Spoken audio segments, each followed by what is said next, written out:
Mengapa belajar itu penting? Melalui belajar, kita dapat mengeksplorasi minat dan bakat tersebut, mengasah keterampilan dan mencapai potensi penuh yang kita miliki. Belajar memberikan ruang untuk mengembangkan diri, memecahkan batasan, dan mencapai prestasi yang lebih tinggi. Proses ini memberikan rasa pencapaian dan membangun kepercayaan diri. Selanjutnya yaitu bagaimana membangkitkan rasa ingin tahu dalam pembelajaran. Yang pertama yaitu buat suasana kelas yang nyaman dan kondusif. Siswa harus merasa nyaman dalam lingkungan belajar mereka. Menciptakan suasana kelas yang nyaman dan kondusif dapat membantu siswa untuk lebih fokus dan antusias dalam belajar. Yang kedua yaitu gunakan metode pembelajaran yang inovatif. Metode pembelajaran yang inovatif dapat membantu meningkatkan rasa ingin tahu siswa. Kita dapat mencoba metode pembelajaran yang berbeda, seperti pembelajaran melalui game, pembelajaran berbasis proyek, atau pembelajaran melalui film. Yang ketiga yaitu ajak siswa untuk bertanya. Mendorong siswa untuk bertanya dapat membantu meningkatkan rasa ingin tahu mereka. Saat siswa bertanya, mereka akan lebih aktif dalam belajar dan akan lebih memperdalam pemahaman mereka. Dan yang keempat, bawa siswa ke lingkungan belajar yang berbeda. Belajar tidak harus selalu dilakukan di kelas. Bawa siswa ke lingkungan belajar yang berbeda seperti museum, taman, atau tempat wisata dapat membantu meningkatkan rasa ingin tahu mereka. Selanjutnya ada problematika dalam belajar. Yang pertama, kurangnya minat belajar. Salah satu masalah utama dalam pembelajaran di kelas adalah kurangnya minat belajar dari siswa. Hal ini dapat disebabkan oleh berbagai faktor, seperti kurangnya motivasi, metode pembelajaran yang tidak menarik, atau kurangnya relevansi materi pembelajaran dengan kehidupan sehari-hari siswa.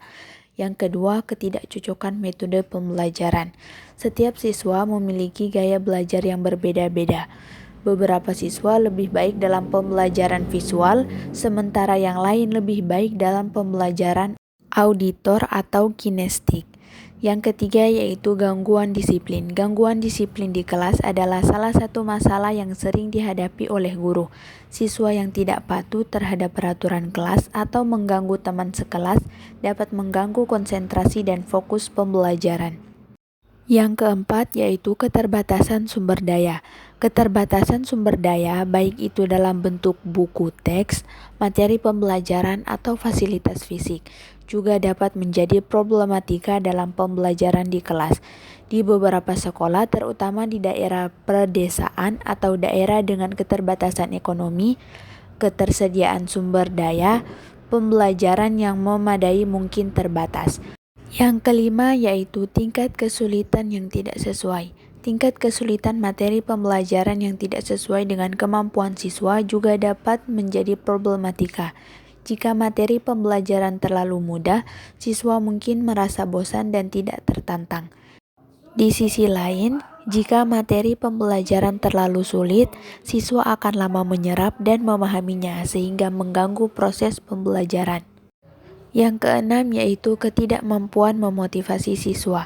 Membangkitkan motivasi siswa dalam pembelajaran adalah tantangan lain yang sering dihadapi oleh guru.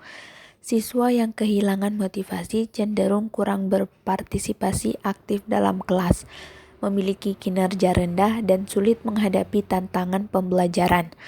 Dan yang ketujuh yaitu keterbatasan waktu pembelajaran.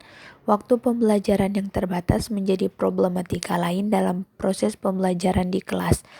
Kurikulum yang padat dan terbatasnya waktu yang dialokasikan untuk setiap mata pelajaran bisa membuat guru merasa terburu-buru dalam menyampaikan materi. Selanjutnya ada cara mengatasi prokrastinasi dalam belajar. Yang pertama yaitu kesadaran diri. Langkah pertama untuk mengatasi prokrastinasi adalah memiliki kesadaran diri untuk kebiasaan tersebut. Yang kedua, membantu rencana mengatur prioritas. Buatlah rencana yang jelas dan terstruktur untuk tugas-tugas yang perlu diselesaikan. Tentukan prioritas berdasarkan deadline dan tingkat urgensi. Yang ketiga yaitu pembagian tugas. Tugas yang berat atau kompleks seringkali menjadi alasan untuk menunda pekerjaan.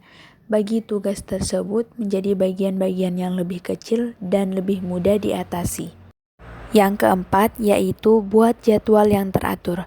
Membuat jadwal yang teratur dan konsisten membantu Anda mengalokasikan waktu secara efektif untuk belajar, mengerjakan tugas, dan melakukan kegiatan lainnya. Yang kelima yaitu mengenal dan mengatasi penyebab prokrastinasi. Identifikasi penyebab prokrastinasi Anda. Apakah itu karena kurangnya motivasi, ketakutan akan kegagalan, rasa cemas, atau tugas yang terlalu menantang? Setelah mengetahui penyebabnya, cari strategi yang sesuai untuk mengatasi masalah tersebut. Misalnya, jika motivasi menjadi masalah, temukan sumber inspirasi atau ajak teman untuk saling mendukung. Yang keenam yaitu hilangkan gangguan dan ciptakan lingkungan yang produktif. Hilangkan atau minimalisir gangguan yang dapat mengalihkan perhatian Anda, seperti ponsel, media sosial, atau televisi. Dan yang ketujuh yaitu reward dan self-care. Berikan reward kepada diri sendiri setelah menyelesaikan tugas atau mencapai target tertentu. Reward ini dapat berupa waktu luang, hiburan, atau aktivitas yang menyenangkan.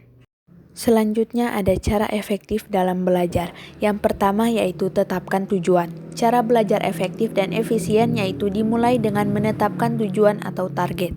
Yang kedua, atur jadwal belajar. Cara belajar efektif dan efisien yang kedua adalah mengatur jadwal belajarmu. Yang ketiga yaitu buat suasana belajar yang nyaman. Buat suasana belajar yang nyaman agar kamu tetap fokus dalam belajar. Yang keempat, membuat ringkasan. Cara belajar efektif dan efisien selanjutnya dengan membuat ringkasan dari hasil belajarmu. Yang kelima, yaitu buat akronim yang mudah diingat. Kamu sering lupa materi pelajaranmu. Kamu bisa menggunakan akronim yang mudah diingat. Contohnya, kalau perlu mengingat catatan tentang asas pemilu yaitu langsung, umum, bebas, rahasia, jujur, dan adil. Yang keenam, pahami bukan menghafal. Beberapa orang salah dalam belajar pada hal ini. Seringkali seseorang malah menghafal materi bukan memahaminya. Yang ketujuh yaitu jangan malu bertanya. Jangan segan untuk bertanya jika kita tidak memahami sesuatu atau mengalami kebuntuan dalam suatu ilmu. Dan yang kedelapan yaitu pantang menyerah. Jika semua sudah kamu lakukan dan masih belum mencapai target, bukan berarti kamu gagal. Ingatlah bahwa kamu tidak akan pernah bisa jika tidak membuat kesalahan. Tetap percaya diri dan terus berusaha.